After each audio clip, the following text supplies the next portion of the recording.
KSL. Oh, welcome in. I think we're live now to the KSL Sports. Freddie, I need you to chill. So I apologize. I meant to be hosting this. The missus just went and ran an errand, timely one. He's not meant to be fed for another hour, and he is unhappy. So if I don't make it through all of this, I apologize. I trust that you three will keep us in good stead. But the NFL draft has concluded, and we'll be talking all about it over the course of this broadcast. Trevor Allen, Jeremy Moss, Zach Hick, and all from KSL Sports. Guys, let's first start off. Go around the a table, I guess. Trevor to Jeremy to Zach, just because that's the order it is on my screen, as to how you all felt the NFL draft went. The first ever virtual NFL draft at that. Well, for one, I don't think I've ever watched every single pick of an NFL draft from round 1 to round 7. And I did that in this draft, and I felt like it was good. I thought that there wasn't really many glitches. There was more awkwardness from Roger Goodell in the first 2 days than there was, but there was a good fair amount of Utes taken, a lot of locals taken, upwards of 8, and now we're just waiting for some word on the undrafted free agents. But all in all, I thought it was a very good draft for the state of Utah. I would say Roger Goodell's wardrobe changing throughout the day and wearing down as an old man was one of the most interesting things of the week. But we do have a first undrafted pick, Tipa Galea, Utah State's going to the Packers just now. So you got one of the first guys. But overall, no glitches was a good thing. And you don't want any stupid awkwardness or anything. But overall, it was different to watch and something to do, right? There's not much else going on. So we want to take advantage of whatever we got. Yeah, I actually enjoyed the draft this year. I felt like it actually went by a lot faster. Seems like almost everyone had a tragic story, which I saw a tweet that said something along the lines of like, do you have to bring up, the most horrific thing that's happened in these guys' life? Like, this is one of the best days of their life, and you're bringing up one of the low points. Like, for everyone, it doesn't necessarily translate to that, but all in all, I thought it was a good draft, and I'm very excited for all the guys that got drafted, especially some like John Penasini. He was the guy that I thought was going to getting picked up in the 6th round. It's going to be great for him. I'm really excited for each of these guys. As Jeremy mentioned, we will continue to update you on undrafted free agent contracts. They happen much faster than I think most people realize. These guys are getting a lot of phone calls over the next 10, 15 minutes, and they've got to make a decision on the spot. So we will update you as those announcements are made. Trevor, you mentioned how many Utes ended up getting drafted. Do you mind going through the list for those that may have missed it? And then Zach, Jeremy, we'll talk about your beloved Cougars and Aggies and so on and so forth. But Trev, who got drafted from Utah? Inform the people, please. So for Utah, the first one who went off the board was Jalen Johnson, who we all thought we would go. He went a little bit later than what we all thought. He went the 50th overall pick in the 2nd round to the Chicago Bears. And then you look at after that, Julian Blackmon shot up the boards. He was some mock drafts had him going 5th, and then he moved all the way up to 3rd to the Indianapolis Colts. The very next pick, the Buffalo Bills took running back Zach Moss in the 3rd round. And then that was it Terrell Burgess. Terrell Burgess, he is going to the LA Rams. And he was towards the end of the 3rd round, very, very close to the end of that 3rd round. And then on day 3, round 4, Lecky Fotu moved up to the Arizona Cardinals, and then it took a while for Bradley Anae to get drafted. He's going to the Dallas Cowboys, very last pick of that 5th round. And then in the 6th round, John Penasini going to the Lions, and that was it as far as locals. And then you have guys like Darren Paulo, Damari Simpkins, Tyler Huntley, Francis Bernard, and Javelin Guidry are guys who will be going to I guess they're going to get a pick of teams. I know that Francis Bernard has a lot of interest. Tyler Huntley will as well. So those guys will be joining teams via undrafted free agency. Yeah, it was shocking. I thought anyway. Francis Bernard had a spectacular senior season at Utah, very productive. Invited to the Senior Bowl, if I'm not mistaken, and it was surprising. I thought he didn't get picked up. I was rooting for Tyler Huntley. He didn't quite get there in the end, but I thought the efficiency from 2019 was going to get him over the line. Jordan Love went in the first round, and they had a number of guys that were potentially, I'm talking about the Aggies, of course, potentially going to get picked up, and it wasn't to be for the Utah State Aggies. Surprises, not surprises. What's your takeaway from Utah State?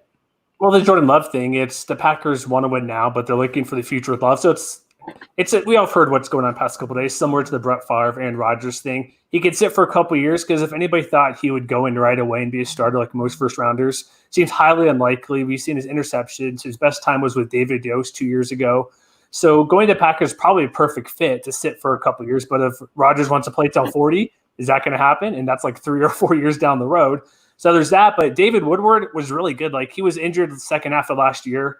He made all conference anyways, but that doesn't help when you miss, I think, 6 to 8 games he did last year. And then typically, like I mentioned, the Packers just picked him up. Those guys both played linebackers, and when they were great a couple of years ago, they were probably the two best players in the Mountain West playing defense for those linebacker spots. So we'll see if Woodward goes anywhere, but it was a hit 50, probably 20% chance those other two guys would get picked up. But Love first round, we all probably pretty much knew that'd be the case, but the Packers trading up, we all know that was a pretty big shock when they have Aaron Rodgers, and we'll see how that plays out.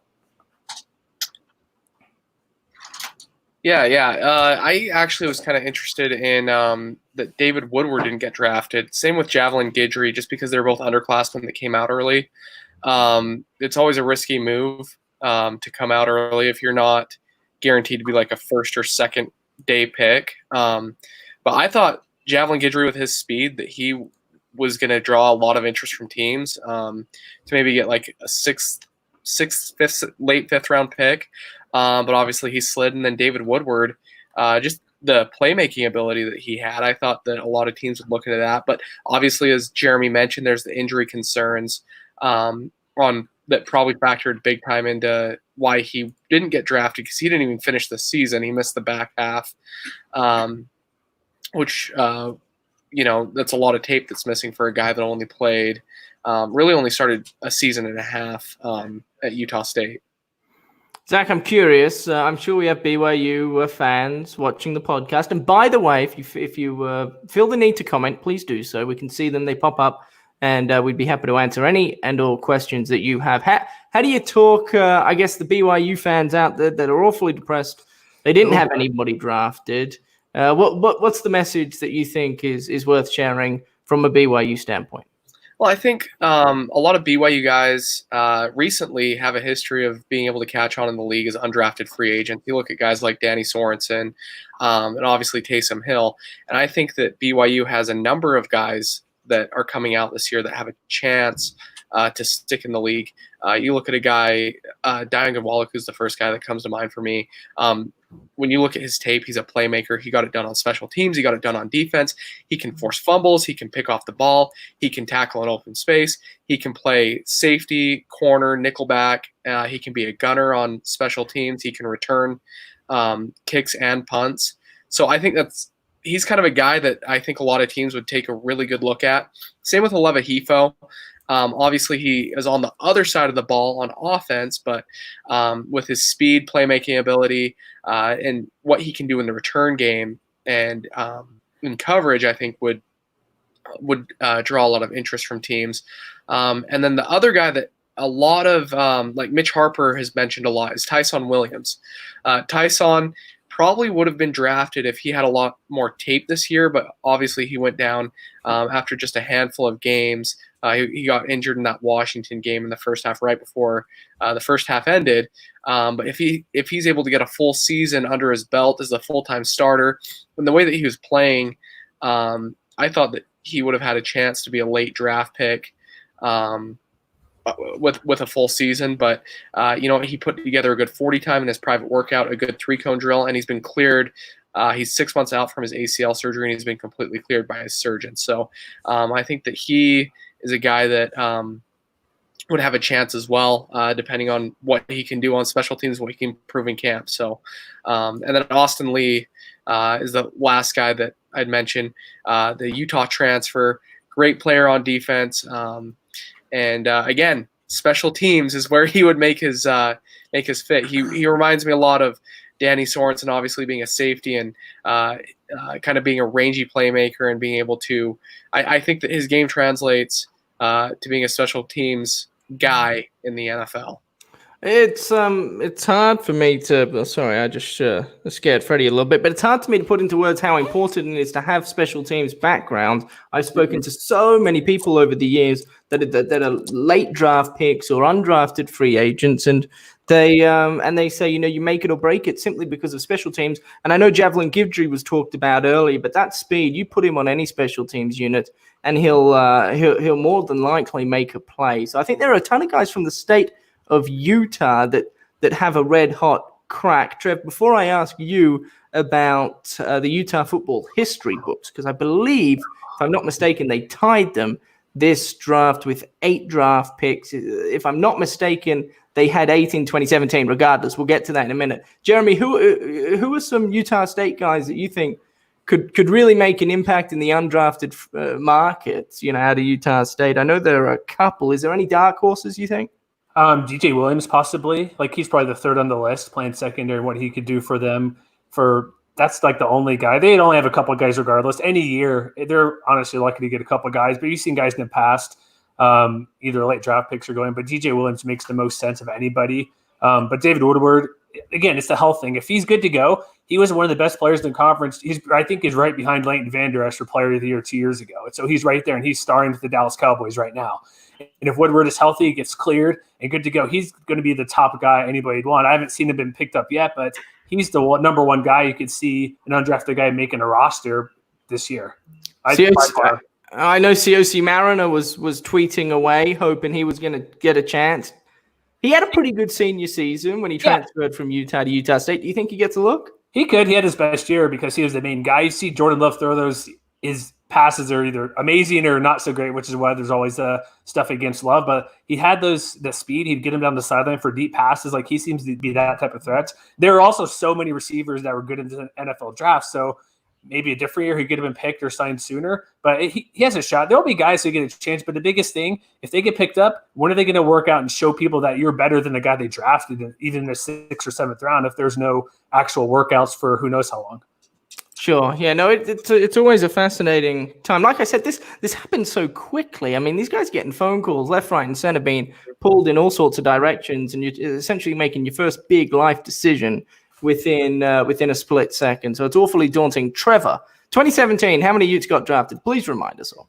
There was 8 drafted. So they tied the record. No, they were one less. There was 8 locals, 7 Utes. Oh, I apologize. How could I forget? Regardless, I still think it's a feat to be proud of, and Utah will use this to their advantage as they have done over the last couple of years. This is one of their biggest recruiting pitches. Trevor, how important do you think 7 drafted Utes is for the upcoming class? Well, for one, it's going to help them because they did set the school record for the most draft picks through 3 rounds, having 4 guys go.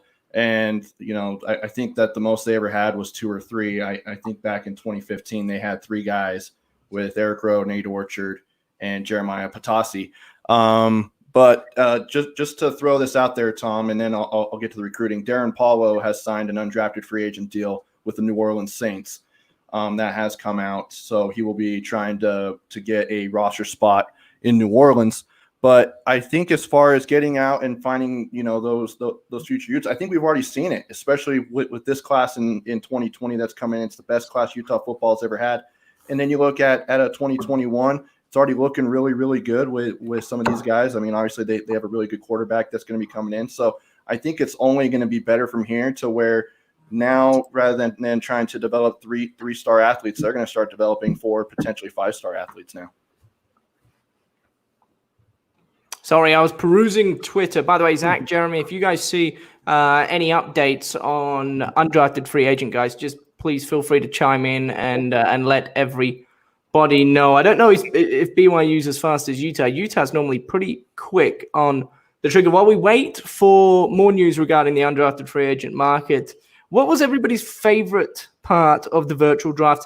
And more specifically, are there aspects to it that you would like to see stick around when, assuming this whole coronavirus pandemic kind of slows down a bit and we go back to our new normal, if you will. But I guess for me, before you guys go, I enjoyed seeing the families of these coaches and general managers. I thought that was unique. That was different. The kids loved it, first of all, and the coaches and GMs had a good time themselves, and I thought that was organic and fun, and I would enjoy seeing that moving forward. Zach? Yeah, I definitely like getting the glimpse into the living rooms of the players, because I feel like it was pretty raw to have them in their own homes and get the reactions. Granted, there was a little bit of a delay, but overall, from a production standpoint, there were very few major glitches, especially from like the pre-produced stuff, like the graphics and the video and everything. Like everything was pretty seamless, which is a major concern when you have so many people in so many different locations. The communication, the production value for this was great. If I were to pick a single moment, though, it would have to be Mike Vrabel. That first round, and it cuts to him, and there's like a dude in a Frozone costume, and you can see a reflection of someone using the restroom, and his other son is like using his is wearing his like his old Patriots jersey. That was one of the better moments of the draft, in my opinion. Can we discuss Jerry Jones for a minute? Him having people make phone calls for him. Like, what was he doing? He has the phone, like, whoever's up there holding up to his face like this. I'm like, he's on his yacht anyways making picks, so who knows? I'd love to know how much that guy's getting paid to make the calls. Yeah, that too. It's like he had his landline the first day, kept fumbling on it. People, it's like when his son was cleaned his glasses. He had a glasses guy a couple years ago. He has a phone person now as well. That was kind of interesting. But I do like the family stuff because we see it a little bit with the later picks. Typically, you have 20 to 40 guys in the green room, but you see almost everybody there. So that was pretty cool. And so I think that was one of the best parts as well. Just seeing, oh, I got picked, and the family's going crazy. It's always fun to see that type of stuff. I thought that should stay more. The guys will want to be there, the top guys, but maybe somehow incorporate a bit more of that going forward. I think that was probably the best thing they did. Yeah. I never honestly thought that Bill Belichick would have any kind of pet. So it was kind of nice to see that he had a dog, and a very nice dog, and even made a pick. Maybe it was when they picked a kicker in like the 5th round. Maybe that was the dog.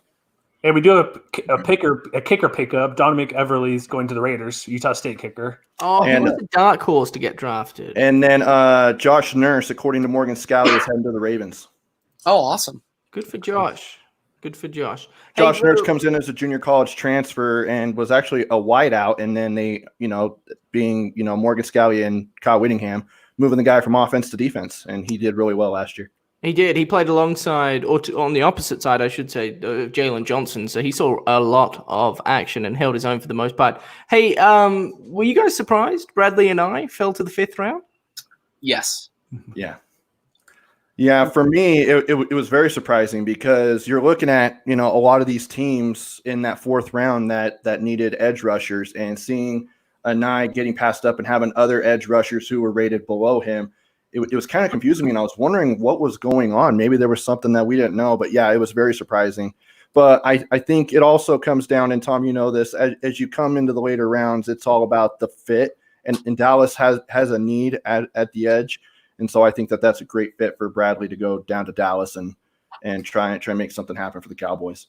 Well, he probably will, because Sean Lee's never healthy, and they have he's signed a 1-year deal, but Leighton Van Der Esch is there. You have Jalen Smith. Like, he can come in. We know how good he is and the way that Cowboys play their defense. And like Van Der Esch as a rookie came in last year, just lit it up right away. And not that he'll do the same thing, but there'll be plenty of chances for him to get out there, especially if guys can't stay healthy. So that's probably one that could be the most value picks that we've seen from anybody locally taken. I know I tweeted out towards the end of the draft. I guess I was just shocked that. And these guys aren't local players, but they tore it up in the Pac-12. Eno Benjamin, the running back from Arizona State, he was so elusive. It took him so long to get drafted. And then Hunter Bryant, the tight end up there at Washington, he was their go-to man for a number of years, specifically last year. And it took him forever to go as well. So the NFL draft it's a fascinating 3 days, because you never know. And I don't even think general managers have all that much of an idea as to what's going to unfold. And I think you add the virtual aspect into it this year, and I think it surprises everybody. But Julian Blackmon, for example, tore his ACL, non-contact injury in the Pac-12 championship game, and he's one of the first Utes to be taken, which is fascinating. So, anywho, Hey, Tom, any updates? Tyler Huntley. Can you guys guess? Don't go to Twitter. Can I you already guys know guess? it, so go ahead. Baltimore. Tom, I'm going to guess Baltimore. Baltimore. Yeah, Baltimore. Yeah, Baltimore. He has already signed an undrafted free agent deal with the Baltimore Ravens. I was that is hoping latest that. I've heard. Yeah. That's really cool. So who's on Baltimore, guys? Is RG3 still there? He is It was still last there. year. Yeah. Yep. And then it looks like Bradley Knight's going to have some company in Dallas as Francis Bernard will join the Dallas Cowboys as an undrafted free agent. Why do you guys think Francis didn't get picked up? I think it's a position thing. I think linebacker, it's one of the positions that oddly people are around for a long time. They have long careers. I think there's a lot of really established guys in the league right now. And it just wasn't a position of need this year. And so I think that's why we saw both Woodward and Francis both go undrafted. It is also worth noting. Trev, you go. Sorry. Oh no, I was just going to agree with him. There wasn't many linebackers that was on the inside that were really draft eligible and that were in this draft pool, and there wasn't really many of them taken. And so we were kind of wondering if there was going to be a lot of them taken. Then Francis had a really good chance because he was kind of sitting towards the bottom of that list, but. I think that with his work ethic and how smart he is, I think that he could really carve himself an NFL career. And why not anything better, especially like Jeremy said, with Sean Lee, not really staying healthy and things like that, maybe he could land something in Dallas. I don't want to be the glass half full guy, Jeremy. What do you make of? And then this is a trend, Utah football trend. Predominantly, they have defensive players drafted. Is there any concern that they have had a hard time having offensive guys drafted, do you think? There could be that reputation just because, look at quarterback. Utah hasn't had great quarterbacks in the past. It goes back to recruiting here and there. But if you're good, you're good. That's the point. They'll find you. If you're on a bad team and you play great position, whatever it may be, they'll find you. And you can find a place to play, be on a team. But no, I don't think that's the case. There's going to be maybe a reputation, but it shouldn't matter if a guy 2 years ago flopped or was amazing. The next guy you take, you shouldn't base your information too much off of that. Maybe a touch with the coaching a little bit here and there, a scheme, but you just got to look at the player who you have. There's no point in going off what some other guy did 4 years ago or even last year, where to project where you will be in your own person, your own player. It shouldn't take too much into it, I don't think. Zach, who's BYU's best chance of getting picked up next year? Well, it's obviously got to be Matt Bushman and right. I think Matt Bushman and man, I'm spacing on the name right now. The big defensive tackle, Kyrus Tonga. Kyrus Tonga. Thank you. I think that those two obviously are going to have the best opportunity. I think James Empey and Brady Christensen, if they decide to leave early, also have a really good shot. Be the first time in more than a decade for a BYU offensive lineman to get picked up in the NFL draft. But those two, Tonga and Bushman, both looked at coming out early this year, decided to go back for one final year for their senior year. We'll see if it pays off. Hopefully it does, because that would obviously translate to success for one of our local teams. But I think that BYU has a real shot at getting 3, maybe 4 guys picked up in the draft next year. And then I just got a message from our BYU guy, Mitch Harper. He is saying that Tyson Williams to the Ravens, and he is reaching out to Tyson to confirm it. Awesome. Zach, you happy with that? Yeah, I think I think the Ravens actually did a really good job in their draft. I thought that they had one of the better drafts this year. I don't know that it's a place that necessarily Tyson may stick, but you know what? With expanded rosters this year in the NFL, there's a chance. And so we'll see what happens. We'll see what happens. You never know, yes. You mentioned a good point, though. You talked about how the Ravens, you thought, had one of the better drafts? Who does everybody think won the 2020 NFL draft? What team do you guys think did the best?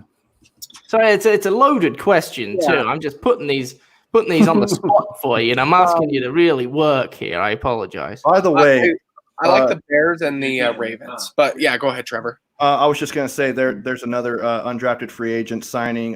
Tommy, this one's a little close to the vest. Javelin Guidry going to the Jets.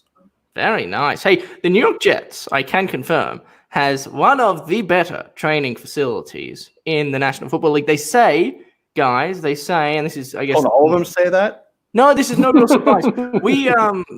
We went to the Giants as part of the rookie symposium, and Utah football has nicer facilities than the Giants do. So they're not all as nice as you may. But the Dallas Cowboys and the New York Jets apparently have the two nicest facilities with when it comes to the NFL. So no, I don't think that really matters. You want to go to somewhere that you can win a job, but good for Javelin. I think he'll play because I know that special teams coach up there is a good fella. He's actually from Kaysville, Utah. Did you guys know that? Did not know that. Yeah, there you go. So if you have an interest in coaching in the NFL one day, gentlemen, let me know and I'll get you in contact with not Javelin, the coach from up there. Freddie is not happy. So is there anything else going on that you guys would like to get to before Freddie talks again? Can we say Zach Moss is in a great spot in Buffalo? Yeah. You happy with that? Yeah, because their Frank Gore's not going to be back. Devin Singletary was a rookie last year. They had no real top end running game. Josh Allen, they had three guys split like 500 to 800 yards. And why not? He'll have a chance to play right away. And even who cares when he's picked? But that's the spot where he can come in right away and be the number 2 guy and be a good contributor on a playoff team with an up-and-coming quarterback and a team that honestly could win the AFC East next year. I think he'll have plenty of playing time. It could be like an under-the-radar guy to be a great rookie next year. But that's a great spot for him to be because if you get the opportunity to play and chances to get snaps and carries, that's perfect for him. I think he's in one of the best spots of anybody. Of the 8 local NFL players that were just drafted, who's your guys' prediction to play the most years in the NFL? Who's going to last the longest? Among the guys drafted or the ones who were not? No, of the guys that were drafted. I was saying this on my podcast, the Crimson Corner podcast. I think I've kind of gone between 2 guys. I think Bradley Anae is a guy who could really stick in the NFL for a long time, and I think Zach Moss can. You know, I know that health has been a thing for Zach where he's trying to figure out that, figure out if he could stick in the NFL by being a durable back, and I think that he can. It's just he's had some run of bad luck at times at Utah, but still was so productive in the time he was at Utah. And so I think that he's in a great spot, just like Jeremy said, in Buffalo. You know, Frank Gore's not there anymore. Devin Singletary, Zach and him are going to be trading off carries. And I really think that he could carve out a really good career in the NFL, especially in Buffalo. Yeah. I'm going to go either Jalen Johnson or oddly Jordan Love. Because I don't know that obviously Jordan's not going to start right away. And so I think that, having a couple of years to be behind one of the best quarterbacks in the league, hopefully he's able to get some mentorship from him, not a cold shoulder, but being able to sit back for a couple seasons, I think is going to benefit him. There's not going to be a lot of pressure. And by the time that he is ready to go, whether it's with the Packers or if the Packers decide to use him as an asset and move on from him, I think whatever team he lands with, he's going to have a couple years to start. But as far as Jalen, I think his game translates really well. I think that he's going to be able to I think he has a chance to have the best pro career, like best Pro Bowl appearances, most appearances on all pro teams. I think Jalen's got to be that guy for me. I guess I'll go Jordan Love because if you're a first-round pick, and you'll get multiple chances, whether he plays early on or may not play. That's the part of the thing. Higher you're drafted, you have money invested. They want to join your team. And so that's why I think Jordan Love could be – let's say he sits for a couple of years and Aaron Rodgers plays like 39, whatever, maybe 40, 3-4 years.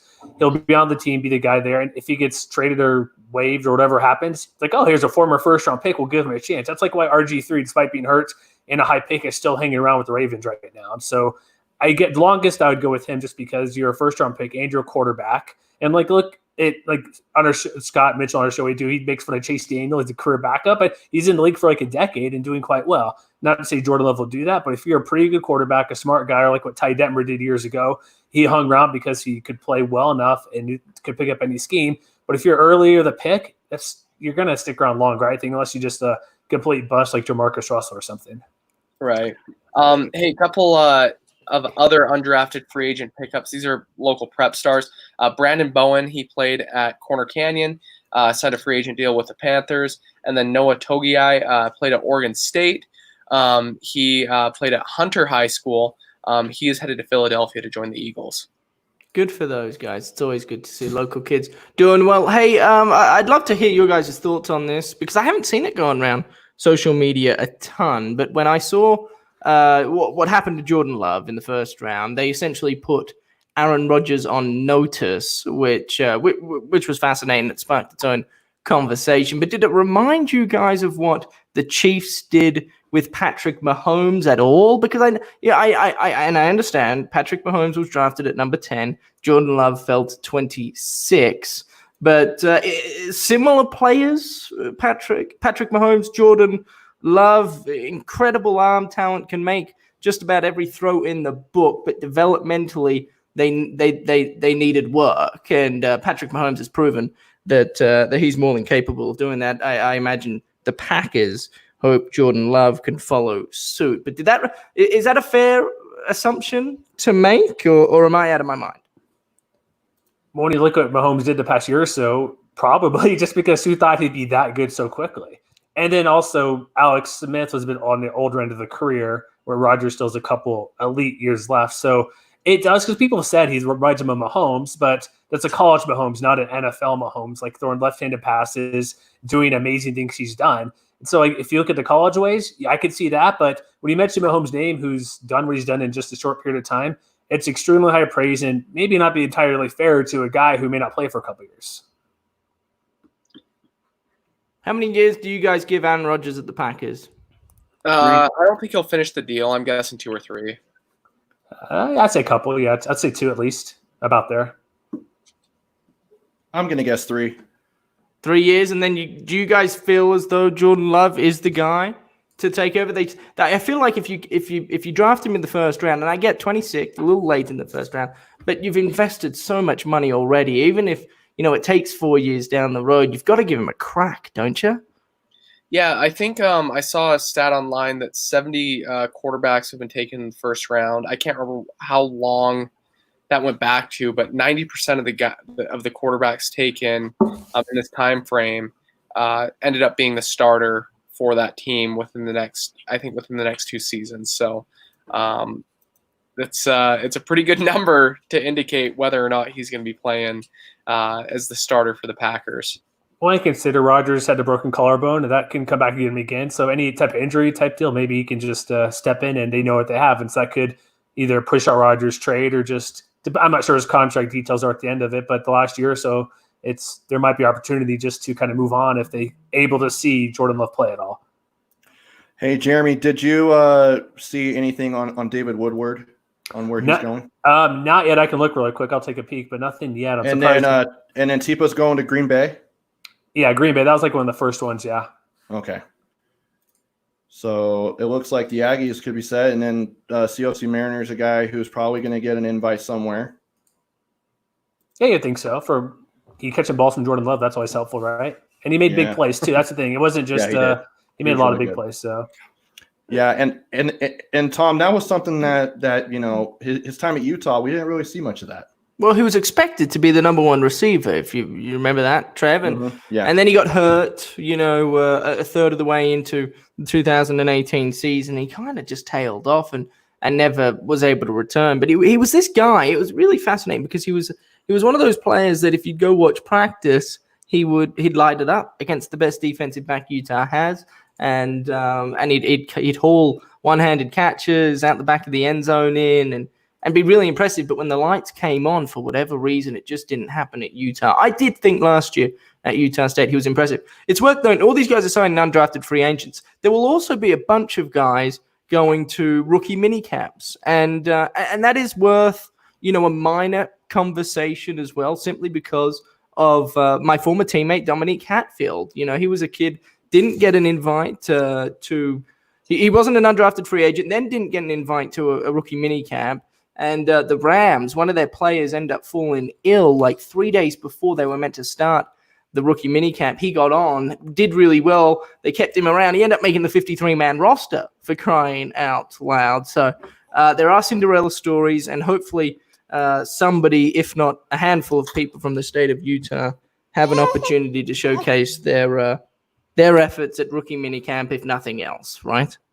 Yeah, we also got to think, again, like I mentioned, are they going to have those and when? Because all these guys typically it's what they start today Saturday, they're out there Tuesday working out for the 3-day type of workouts. Like if you're not drafted, you're put such far behind anybody else. Even if you're the Mr. Irrelevant picked last, you're going to have a much better chance being on the team. Because we also saw Jordan Love the first day. Like I'm hooking up the Madden to learn the Packers playbook the other day. But if you're not drafted, it's like what chance are they going to give a guy they've rarely seen? You're going to rely on the scouts, which you should, over a guy you're going to actually put real money into for a draft pick instead of the 10, 20, 30,000 bucks they put for UDFA guys or the free agent rookie guys, I should say, like the rookie tryout. So it's just going to be weird to see next week. If you get a chance, that's great, obviously, but how are you going to show that chance that you're better than a guy without being there in person?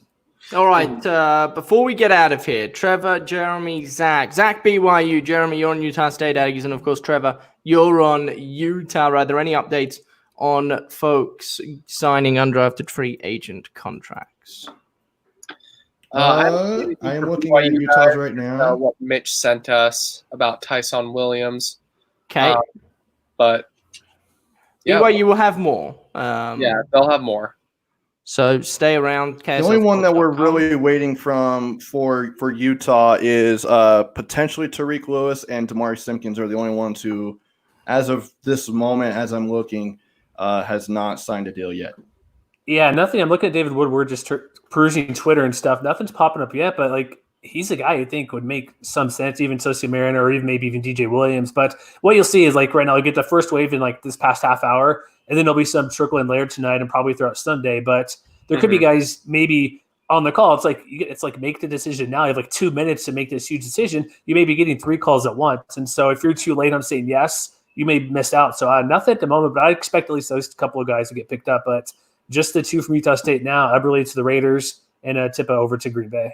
Awesome. Well, it's worth telling everybody out there, the KSLSports.com NFL draft coverage will not stop for the foreseeable future. Be sure to stick around, check out the website for the latest when it comes to the news on where these players end up. And then, of course, hopefully one day we'll be able to talk about how they're going in camp. But I guess all that is up in the air. From myself, Trevor, Jeremy, Zach, we say thank you for joining us. Stick around, KSLSports.com, your one-stop shop for all your sporting needs here locally. See you guys.